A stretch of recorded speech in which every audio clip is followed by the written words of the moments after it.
आपसे ये भी हाँ जी, हाँ जी, बोलिए, जी, बोलिए। जितने भी मतलब अगर आपको रिएक्ट नहीं करना है, लेकिन कुछ लोग ऐसे होंगे जो इसी कोशिश में लगे रहते हैं कि वो कैसे दूसरों के दिमाग से खेलें, हाँ कैसे जी। दूसरों का इस्तेमाल अपने पक्ष में करें। माइंड गेम्स जो होते हैं, उनको पता है इस तरह रिएक्ट करेगा।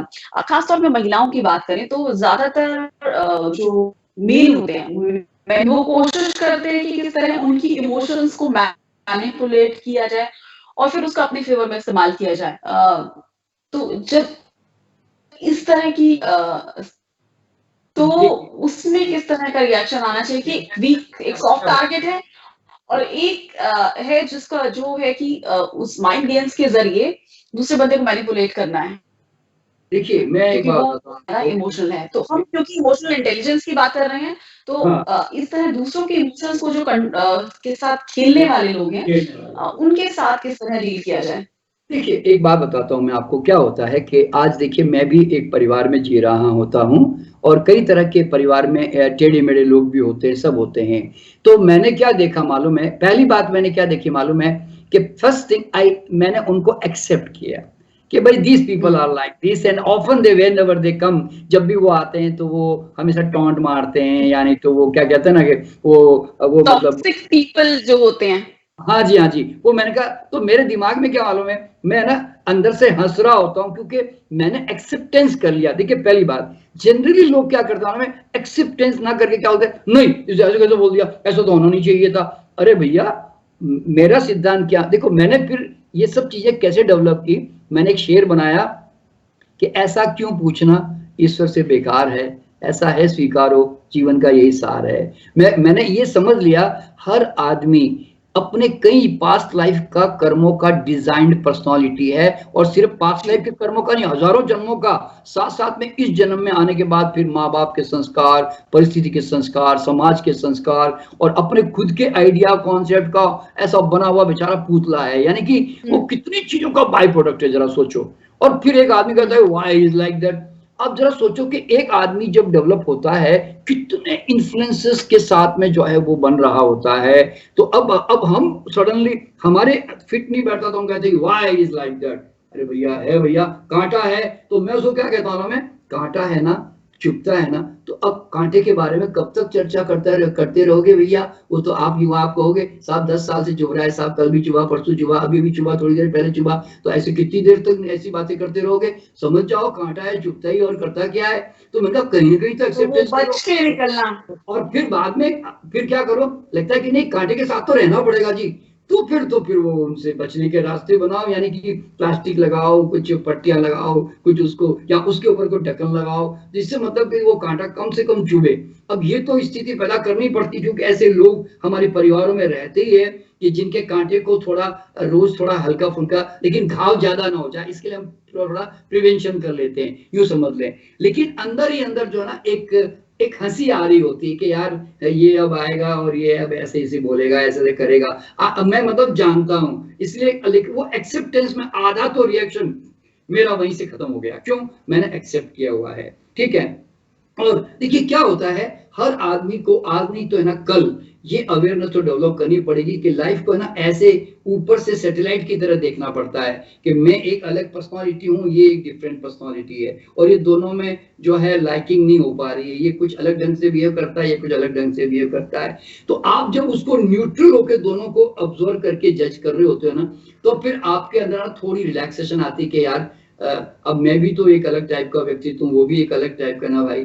तो सबसे पहला सिद्धांत है एक्सेप्टेंस, जो मैंने अभी तक मैंने अपनी लाइफ में जैसे बोलते ना आनंद और शांत रहने का तरीका मैंने खोजा कि, और दूसरा तरीका क्या मालूम है, जितना आप अपने नर्वस सिस्टम को स्ट्रेसफुल बनाते हो और वीक बनाते हो ना, तो आपकी रिएक्शन बहुत ज्यादा बढ़ जाती है। देखिए क्या होता है कि कई लोग जो है जब ना सेंटिमेंट बोलते हैं, सेंसिटिव हो जाते हैं, इतने सेंसिटिव होते हैं, जरा सी बात पे तुनक तुनक जाते हैं, जैसे बोलता है ना कि ये तो चिड़चिड़ा ही है, ये तो हर वक्त चिढ़ता ही रहता है। उसका कारण क्या मालूम है, क्योंकि उनकी सेंसिटिविटी जो है ना इतनी हाई हो जाती है, और उसका कारण क्या होता है, they don't tone up their nervous system.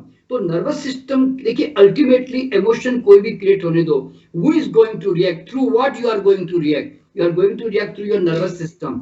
तो नर्वस सिस्टम जो है ना आपका, आप जितना उसको स्ट्रांग बनाओगे, कैसे मालूम है? बाय एक्सरसाइज, बाय मोर, और बाय और उसको, तो उससे क्या होता है कि आपकी फिर रेसिस्टेंस जो है ना थोड़ी सी बढ़ जाती है। तो आपने कभी भी नोट किया होगा कि अपने नर्वस सिस्टम को स्ट्रॉन्ग करने के जितने मेथड है वो अडॉप्ट करने पड़ते हैं। तो एक्सरसाइज और योगा, प्राणायाम, ये सब जो अब जितने भी फैक्टर है वो तो काम करते ही हैं, लेकिन उसमें न्यूट्रिशन का बहुत बड़ा रोल होता है। जानते हो क्यों? आपने कभी भी नोट किया होगा कि अगर आपके खाने में डेफिशिएंसी क्रिएट होती है, ये यानी कि आपका केमिकल इम्बैलेंस होता है, जिसमें कुछ सर्टेन मिनरल्स आपके कमजोर है, आपका बी कॉम्प्लेक्स कमजोर है, आपका बी, आपके और भी जो डिफरेंट डिफरेंट जो हमारे नर्वस सिस्टम मतलब यूज करते हैं, यानी कि जो मिनरल्स अगर वो कमजोर हो गए आपके खाने में, तो आप है ना अननेसेसरी सेंसिटिव बने रहोगे। और जैसे ही आपकी वो न्यूट्रिशन सप्लीमेंट पूरी बॉडी को मिल जाती है ना, तो थोड़ा हमारी बॉडी अब जैसे काम डाउन होने लगती है। अब देखिए, मैं आपको बताना चाहूंगा कि चूंकि हम लोग रेकी हीलिंग फाउंडेशन में रेकी सिखाते हैं, तो अब जो लोग रेकी सीख के जाते हैं, तो मैंने क्या देखा कि ये लोग जो फैमिली में बहुत ज्यादा रिएक्टिव थे, एक जमाने में गुस्सा करते थे, बहुत ज्यादा दुखी भी, डिप्रेशन में जाते थे, तो मैंने देखा कि इनको रेकी करके इन लोगों ने, जब वो मुझे वापस मिलते हैं तो कहते हैं सर अब बहुत बिल्कुल बैलेंस हो गए सर, बहुत अच्छा लगने लग गया। तो कारण क्या हुआ कि उनकी बॉडी की रेकी, चूंकि एक एनर्जी मेडिसिन है, एनर्जी बॉडी को सप्लाई कर रही होती है। तो मैंने क्या देखा, जब आपकी एनर्जी स्ट्रांग बॉडी को मिलती है, तो आपका नर्वस सिस्टम टॉलरेंस बढ़ा देता है। देखिए, घटनाएं वहीं पर ही है कि उसी घटना को हर आदमी अलग अलग ढंग से रिएक्शन कर रहा होता है, तो इसलिए आपकी बहुत अच्छी टॉलरेंस बढ़ जाती है। मैं एक छोटा सा इसके अंदर एक बड़ा अच्छा किस्सा सुनाना चाहूंगा। जैसे आप जानते हैं कि बॉम्बे में ना लोकल ट्रेन है, ठीक है, वहां पर क्या होता है, बड़ी भीड़ धड़के में लोग जो है ट्रैवल कर रहे होते हैं। अब देखिए, एक आदमी है उस भीड़ के अंदर ट्रैवल कर रहा है, और उसको जैसे ही उसको उसको उसको धक्का लगता है, तो वो क्या करता है, वो उस इधर से धक्का लगे तो यूं हो जाता है, इधर से धक्का लगे तो यूं हो जाता है। तो वो धक्का लगता रहता है और वो इधर उधर होता रहता है, क्योंकि उसके दिमाग में उसने क्या एक्सेप्ट किया, मैं भीड़ में हूँ, धक्का लगने के सिवा होता ही क्या है, तो लगने दो, मैं इस तरफ हो जाऊंगा, उधर लगेगा तो इधर हो जाऊंगा। तो ही अकोमोडेट हिमसेल्फ, क्यों? उसको वो अंडरस्टैंडिंग आ गई है कि भीड़ है। और एक आदमी है, जरा सा धक्का, भीड़ में धक्का लगते ही एकदम थोड़ा चिढ़के बोलता है, दिखता नहीं क्या भाई साहब, आप थोड़ा बराबर ढंग से खड़े हो जाइए जी। तो अब वो आदमी ने अलग ढंग से रिएक्शन किया। अब ये दूसरा आदमी है, तीसरा आदमी जो है, वो उसको उसको भी धक्का लगा। अब उसको धक्का लगा तो उसने क्या कहा मालूम है, भाई साहब आपको शायद थोड़ी तकलीफ हो रही है, मैं जरा साइड में हो जाता हूँ, आप मेरे पास इधर खिसक के आ जाइए। अब देखो, अब धक्का एक जगह पर, धक्का वही है, सेम है, पर यहाँ पे इस आदमी ने क्या किया, उसको बड़ा प्रेम करुणा, मतलब एक सहयोग कॉपरेशन करके उसको अकोमोडेट करने की कोशिश की। अब वो धक्का वही था, और एक आदमी को धक्का लगते ही इतना जोर से गुस्सा आया कि वो अंदर ही कुड़ करके जो है परेशान होता रहा, चिल्लाता रहा, और वो गुस्सा इतना दिमाग में रहा कि वो जब बाहर निकला तो रास्ते में जाते कुत्ते को उठा के पत्थर भी मारा उसने, और घर जाकर उसने बच्चे को भी पीटा, मतलब वो गुस्सा घर तक लेके आ गया। तो अब ये जो आदमी के अंदर जो कैरी इनटॉलरेंस करने है, का एक, हाँ।